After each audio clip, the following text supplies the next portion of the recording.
Hi friends, I hope you all are doing well. मेरे channel study cafe पे आप सभी का स्वागत है। फ्रेंड्स, जीएसटीआर 3B की फाइलिंग में एक बहुत इंपॉर्टेंट चेंज आने वाला है। वो चेंज ये है कि अब कुछ कैटेगरी ऑफ टैक्स पेयर को पोर्टल ये सुविधा देगा कि आप अपनी जो जीएसटीआर 3B है वो क्वार्टरली फाइल कर लें, लेकिन आपको जो टैक्स की पेमेंट करनी होगी वो मंथली पेमेंट करनी होगी। इसमें जो टैक्स की पेमेंट करनी होगी वो पेमेंट करने के भी दो तरीके होंगे। एक तो आपका फिक्स चालान होगा और दूसरा आपका सेल्फ असेसमेंट के थ्रू आप पेमेंट कर सकते हो। तो ये दोनों टाइप्स ऑफ चालान्स भी मैं इस वीडियो के थ्रू डिस्कस करूंगी और साथ ही साथ जो आपका क्वार्टरली रिटर्न फाइलिंग स्कीम है, जिसको आप QRMP स्कीम भी कहते हैं, वो भी मैं आज आप लोगों के साथ इस वीडियो के थ्रू डिस्कस करूंगी। तो चलिए फ्रेंड्स, ये स्कीम पे बढ़ते हैं कि क्या है ये स्कीम। सबसे पहले तो कौन ये स्कीम को ऑप्ट कर सकता है। वो लोग ये स्कीम को ऑप्ट कर सकते हैं जो कि रजिस्टर्ड पर्सन है। जब ये स्कीम को ऑप्ट करेंगे तो वो क्वार्टरली रिटर्न को फाइल करेंगे, लेकिन जो टैक्सेस की पेमेंट उनको करनी होगी वो आप मंथली बेसिस पर ही पेमेंट करेंगे। और ये जो एप्लीकेबल होगा स्कीम, ये 1 जनवरी 2021 से एप्लीकेबल होगा। अब कौन इसको ऑप्ट कर सकता है? वो रजिस्टर्ड पर्सन जिसको पहले तो सबसे पहले तो जो जीएसटीआर 3B फाइल करे और उसकी एनुअल एग्रीगेट टर्नओवर 5 करोड़ तक है प्रीवियस फाइनेंशियल ईयर में, वो ये स्कीम को ऑप्ट कर सकता है। अच्छा, जब भी आपकी जो टर्नओवर है वो 5 करोड़ से ज्यादा क्रॉस करेगी तो आप इनएलिजिबल हो जाएंगे और पोर्टल जो है वो खुद ही आपको ऑटोमेटिकली इस स्कीम से बाहर कर देगा। फ्रेंड्स, आपको पता है जीएसटी पोर्टल पे भी ऑप्शन है। ऑप्शन क्या है? वहां पे आता है कि आपकी जो टर्नओवर है वो कितनी है, 5 करोड़ से ज्यादा है या 5 करोड़ से कम है। तो व्हाट आई अंडरस्टैंड इज कहीं ना कहीं जो वो फैसिलिटी लाई गई है वो इस स्कीम के रिलेशन में लाया गया है। अब अगर आप एक कॉम्पोजिशन स्कीम में थे पहले, फिर उसने आपने कॉम्पोजिशन स्कीम से ऑप्ट आउट कर दिया और आपने नॉर्मल रजिस्ट्रेशन के लिए ऑप्ट किया, तब भी आप एलिजिबल होंगे ये स्कीम को ऑप्ट करने के। ये जो स्कीम है ये आप जीएसटीएन वाइज भी ऑप्ट कर सकते हैं। फॉर एग्जाम्पल, एक पैन पे आपके 2 रजिस्ट्रेशन है, एक आपका रजिस्ट्रेशन मैं मानती हूँ मुंबई में है, एक आपका दिल्ली में है। तो आप चाहें तो ये दोनों रजिस्ट्रेशन पे ये स्कीम के लिए ऑप्ट करें या फिर चाहे एक पे करें, किसी पे भी, जो भी आपका मतलब as per the your organisation, वो आपकी मर्जी है, वो आप कर सकते हैं। अब क्या क्या चेंजेस होंगे पोर्टल पे, देखिए। जनवरी से लेके मार्च तक के बीच में वो रजिस्टर्ड पर्सन जिनकी टर्नओवर 5 करोड़ तक है और उन्होंने अपनी जीएसटीआर 3B जो है वो अक्टूबर की जीएसटीआर 3B 30 नवंबर तक आपने फाइल कर दिया है, उनको जीएसटी पोर्टल जो है वो ऑटोमेटिकली माइग्रेट कर देगा।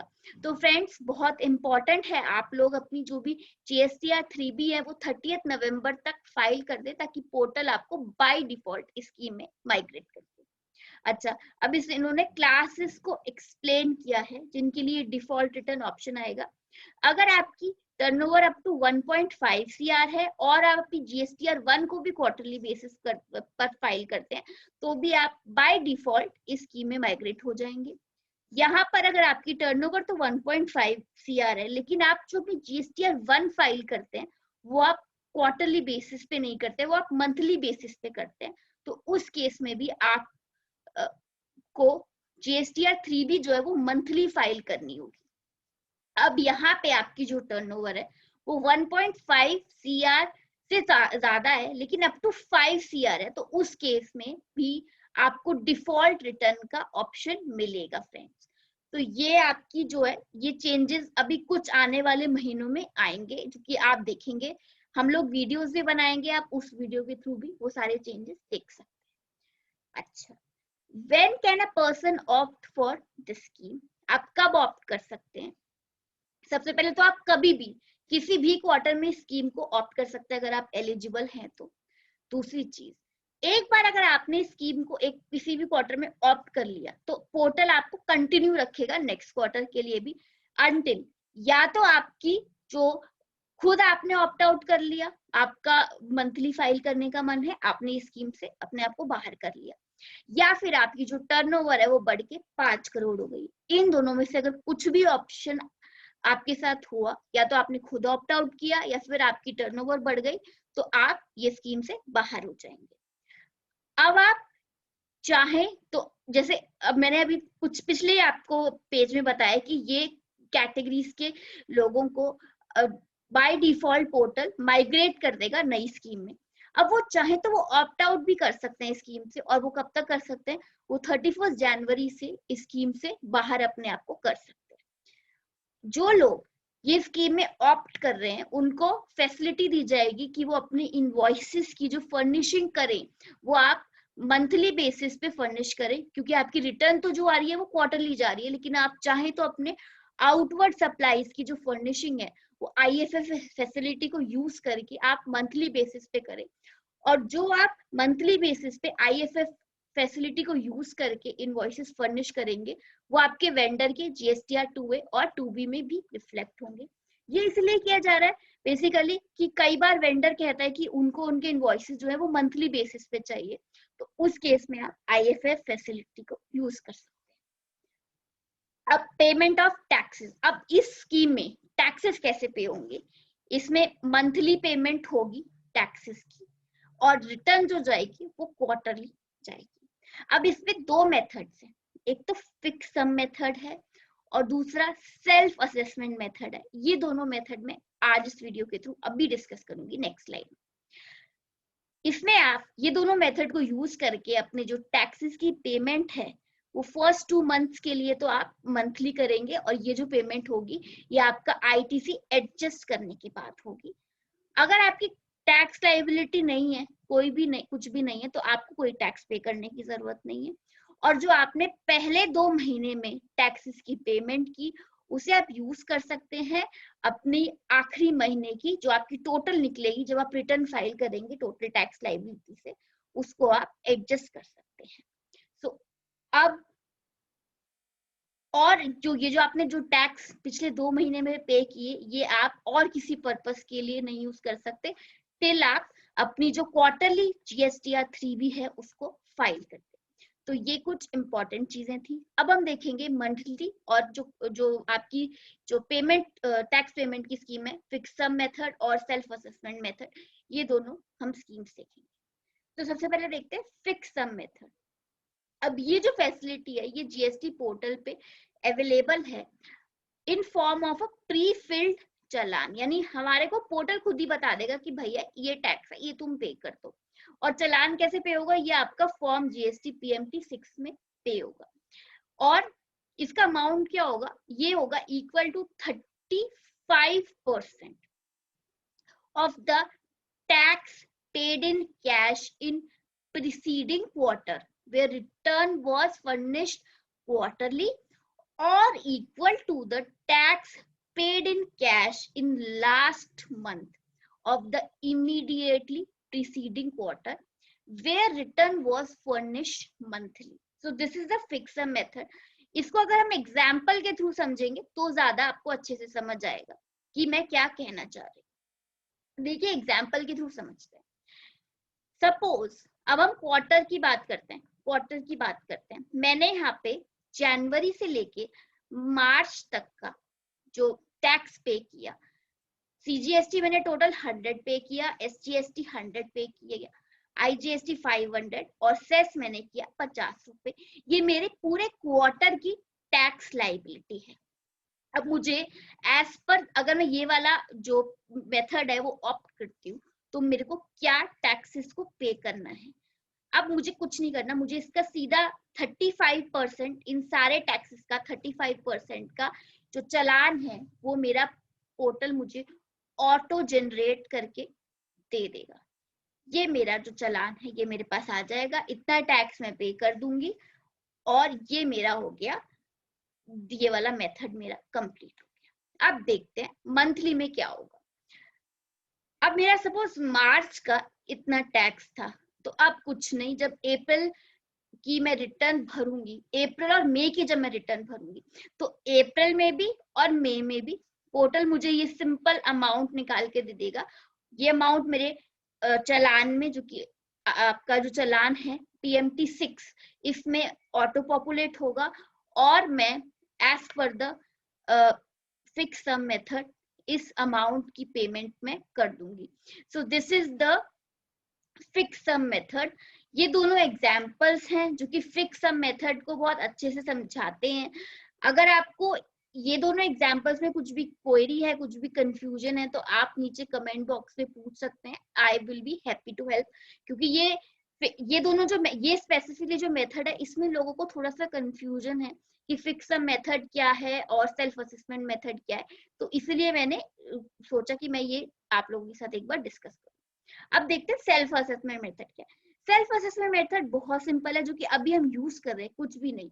हमने खुद ही अपने टैक्स की सेल्फ असेसमेंट की कि भैया मेरा इतना टैक्स बनता है। अब मैंने वो असेसमेंट कैसे की? मैंने अपनी आउटवर्ड टैक्स लायबिलिटी निकाली पूरे महीने की, मैंने अपना ITC देख लिया GSTR 2B से, और जो मेरी नेट लायबिलिटी थी उसकी मैंने सेल्फ असेसमेंट करके टैक्स जमा करा दिया। सो this is the self assessment method. तो फ्रेंड्स, आई होप आपको ये दोनों मेथड, फिक्स सम मेथड और सेल्फ असेसमेंट मेथड, समझ आ गए। अब इंटरेस्ट की एप्लीकेबिलिटी डिस्कस करते हैं कि फिक्स सम मेथड में क्या होगी और सेल्फ असेसमेंट में क्या होगी। तो सपोज फ्रेंड्स, मेरा जनवरी, फरवरी, मार्च का एक क्वार्टर है, ठीक है। अब मेरे ये एग्जाम्पल को लेके चलते हैं, जो यहाँ पे मैंने एग्जाम्पल किया था कि मेरा जो टोटल लाइबिलिटी था, सपोज लास्ट क्वार्टर में वो 100 था, 100 रुपीज की मेरी टोटल लाइबिलिटी थी।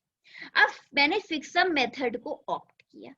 अब जब मैंने फिक्स सम मेथड को ऑप्ट किया तो उन्होंने क्या किया, सिंपल जनवरी में मेरे लिए 35 रुपीज का ऑटो पॉपुलेटेड चालान बना दिया, फेब में मेरे लिए 35 रुपीज का ऑटो पॉपुलेटेड चालान बना दिया, और मार्च में जब मैंने अपनी पूरे क्वार्टर की एक्चुअल लाइबिलिटी को पे किया तो मेरी जो एक्चुअल टैक्स लाइबिलिटी -70 रुपीज, जो कि मैंने ऑलरेडी पे कर दिए थे, जो भी अमाउंट होगा वो मैंने पे कर दिया और अपनी GSTR 3B को फाइल कर दिया।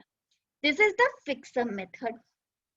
अब हुआ क्या, जब मैंने अपनी एक्चुअल टैक्स लाइबिलिटी को कैलकुलेट किया तो मेरी जनवरी की जो टैक्स लाइबिलिटी बनी वो 40 रुपीज बनी, 40 की फेब की मेरी 42 रुपीज बनी, और रिमेनिंग मेरी सपोज कर लीजिए मार्च की बनी, कुछ भी मान लीजिए, सपोज 50 रुपीज मान लीजिए। अब देखिए, ये तो मैं टैक्स जो पे कर रही हूँ वो मैं टाइम पे पे कर रही हूँ, ठीक है। लेकिन जब मैं जनवरी और फरवरी की बात करती हूँ तो देखा जाए तो मैं 5 रुपए और यहाँ पे 7 रुपए मैंने सरकार को कम पे किए, यानी मैंने डेफिसिट टैक्स पे किया। तो सबसे पहले तो मेरे माइंड में क्वेश्चन उठा कि ये जो मैंने 5 रुपए और 7 रुपए कम टैक्स पे किया, डेफिसिट टैक्स पे किया, क्या मुझे इसके ऊपर इंटरेस्ट पे करना पड़ेगा? तो द आंसर इज फ्रेंड्स, इसके ऊपर आपको कोई इंटरेस्ट नहीं पे करना। जो आपने यहाँ पे because of opting fix some method आपने डेफिसिट टैक्स पे किया, उसके ऊपर आपको कोई भी इंटरेस्ट पे नहीं करना। अब दूसरी सिचुएशन ले लेते हैं। सपोज मैंने सबसे पहले तो यहाँ पे मैंने अपनी रिटर्न को फाइल करने में डिले किया। मैंने मान लीजिए मैंने जनवरी का जो टैक्स है वो मैंने टाइम पे किया, फेब का जो टैक्स है वो भी मैंने टाइम पे किया। अब इसकी जो ड्यू डेट है वो है 25th ऑफ नेक्स्ट मंथ, ठीक है। ओके, तो मैंने जनवरी का भी टैक्स टाइम पे किया, फेब का भी टैक्स टाइम पे किया। लेकिन जब मैंने मार्च में रिटर्न फाइल की तो मैंने रिटर्न फाइल करने में डिले कर दिया। तो सपोज कर लेते हैं, यहाँ पे मेरी जो एक्चुअल टैक्स लाइबिलिटी बन रही थी वो बन रही थी 120 रुपए, और मैंने सिर्फ और सिर्फ 70 रुपए का टैक्स पे किया था। तो मैंने सपोज डिले करा 5 दिन का, हाइपोथेटिकली ले लेते हैं, मैंने 5 डेज का यहाँ पे रिटर्न फाइल करने में डिले किया। तो उस केस में जो मेरा रिमेनिंग अमाउंट है इसके ऊपर इंटरेस्ट लगेगा। सो फ्रेंड्स, ये इंटरेस्ट क्यों लगा मेरा? क्योंकि मैंने अपनी रिटर्न जो है वो देर से फाइल की, जो कि क्वार्टर एंडिंग है मार्च। ओके, अब इसमें एक सिचुएशन और देख लेते हैं। अब सपोज मुझे यहाँ पे जो टैक्स पे करना था वो अगले महीने की 25 तारीख को पे करना था, लेकिन मुझसे ये टैक्स पे करने में डिले हो गया, तो फ्रेंड्स उस केस में भी जितना मुझसे डिले हुआ उसका इंटरेस्ट आपको बियर करना पड़ेगा। So friends, this was the example of fixed sum method जो कि मैंने आप लोगों को इस चार्ट के थ्रू समझाया है। अगर आपको ये चार्ट चाहिए तो मैं अपने टेलीग्राम चैनल स्टडी कैफे पे आप लोगों के साथ ये चार्ट शेयर कर दूंगी, आप वहां से ये चार्ट देख सकते हैं। अब फ्रेंड्स देखते हैं सेल्फ असेसमेंट मेथड के केस में इंटरेस्ट कैसे एप्लीकेबल होगा। सपोज कीजिए मैंने जब सेल्फ असेसमेंट किया तो मैंने जनवरी का 35 रुपीज का टैक्स निकाल के पे कर दिया, फेब का भी मैंने 35 रुपीज का टैक्स निकाल के पे कर दिया। मार्च में मेरी जब एक्चुअल लायबिलिटी कैलकुलेट हुई वो कैलकुलेट हुई 120 रुपए टोटल। अब हुआ क्या, जब मैंने मार्च में 120 रुपए की लायबिलिटी निकाली तो मुझे पता चला कि इसमें से जो 40 रुपए थे वो जनवरी के थे, जो फेब के थे वो 42 रुपीज थे, और जो रिमेनिंग मेरी लायबिलिटी थी वो थी मेरी मार्च की। अब अगेन यहाँ पे भी वही चीज हुई कि मैंने डेफिसिट टैक्स पे किया 5 रुपए का जनवरी में, 7 रुपए का फेब्रुवरी में।